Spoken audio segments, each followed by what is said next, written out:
Whenever someone black makes sense, they end up dead, as this woman. Of course, she was suing Washington, D.C.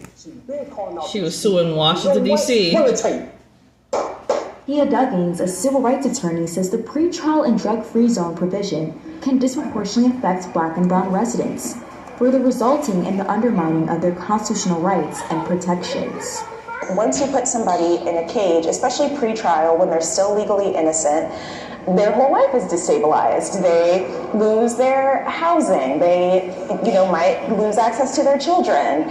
And so once they get out of the cage, even if they're found innocent, their life has fallen apart, which leads to to less safety and more danger for the community members. We believe that this crime bill does not keep DC residents safe. It actually just empowers the police and the government to harass and arrest people without probable cause, and put legally innocent people in cages, and do other things that put black and brown people at risk. What we're asking for real public safety is investments into housing, healthcare, education, other social and economic supports that really actually keep people safe.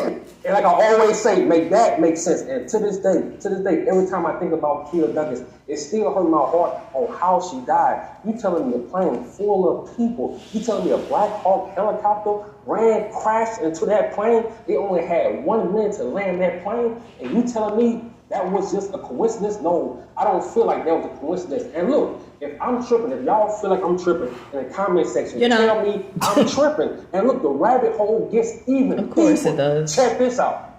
And this article is by USA Today. It was published August 11, 2025, yesterday.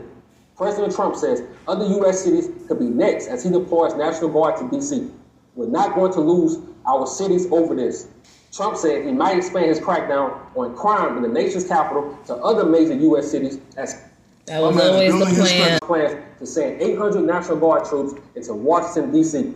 Trump singled out New York City, Los Angeles, Baltimore, Chicago, and Oakland during a Monday, August 11th conference as potential future targets. Make that make sense. And I keep telling y'all, it's nothing new under the sun.